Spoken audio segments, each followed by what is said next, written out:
Hi, I'm Emily Rooney. Welcome to Beat the Press on Contrarian Boston. I'm here today, joined by Boston Contrarian editor Scott Van Voorhis and Media Nation's Dan Kennedy.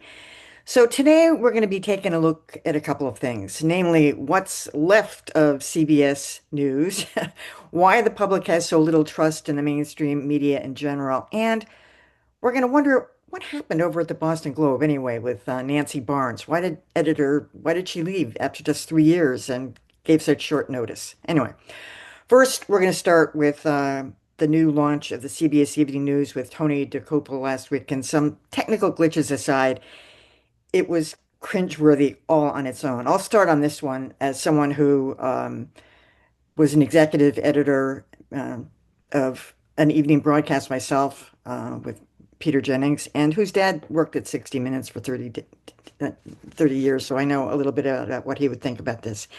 First, Tony's debut was a little rugged. That's fine. These things always get off to a shaky start. Technical stuff didn't bother me at all.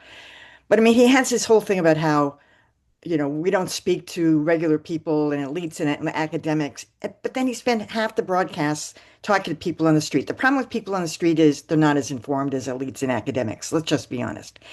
There were some good things about the broadcast. He had some long form interviews. But the problem with the long form interviews was he wasn't challenging. He didn't challenge Pete Hegseth on the legality of the takeover of an arrest of the Venezuelan President Maduro. He did this embarrassing long form tribute to Marco Rubio from Florida because he grew up in Florida. Tony grew up in Florida. He did better with an interview with Homeland Security Secretary Holman. Did challenge him a little bit, but there were some weird producing choices. One night they went from story about Venezuela to an obituary on Michael Reagan, back to a story about the Somali ICE stuff going on in Missouri. It was like you don't just drop an obituary in the middle of a broadcast. That doesn't work. You got to say who it was, what years they lived, why they were significant, and then you go to black and go to a commercial. It's producing 101. And finally, I'm going to say, this whole reason why Tony has the job, which has been spoken about a little bit, but we said that Barry Weiss's Achilles heel was going to be Israel. She has proven that to be true. Um, Tony took on Ta-Nehisi Coates, who wrote the book The Message about Israel, likening Israel to apartheid and saying it was like the Jim Crow South. I thought his challenge to Ta-Nehisi Coates last year was valid. It was good.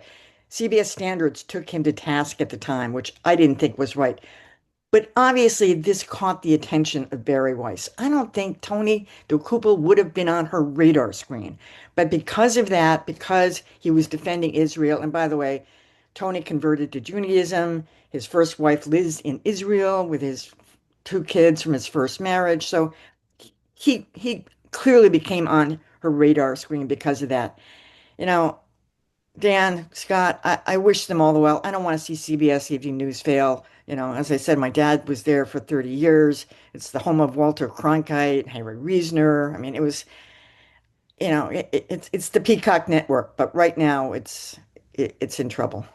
I think NBC is the Peacock network. Oh, sorry. No, I meant but you know what I meant. I know what you mean, the Tiffany network. Yeah, Tiffany. Uh, Yes. Yeah. I didn't necessarily think that Tony Dokoupil was the worst possible choice for this job. I was willing to give him a shot, and like you, Emily, I was untroubled by his exchange with Ta-Nehisi Coates. I thought Coates gave as good as he got, and it made for some good TV. But this whole thing has been just completely embarrassing, telling us he's going to be more trusted than Walter Cronkite. Um, both sidesing the Yes. completely unjustified shooting of Renee Good in Minneapolis, his tribute to Marco Rubio.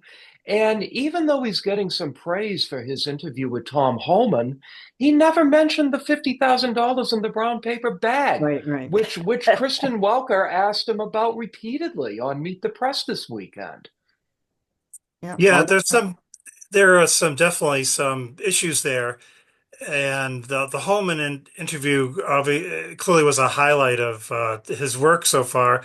And he left obvious like follow-up questions on that, including Holman kept on saying, "Well, I'm gonna withhold judgment," but of course, Trump has already come out and made judgment, and Kristi Noem. And how can anybody have any, reasonable faith that there's actually going to be an investigation of the shooting?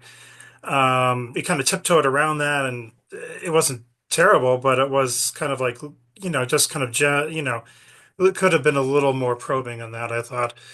Um, but yeah, no, it's definitely he is definitely an interesting choice, and I think the kind of I'm going to talk to regular folks seems kind of hokey. He's wearing this like casual shirt, and it's sort of like, yeah, sure, you want to broaden your sources and try, talk to different people, but it just doing, relying on people on the street is not probably a good idea.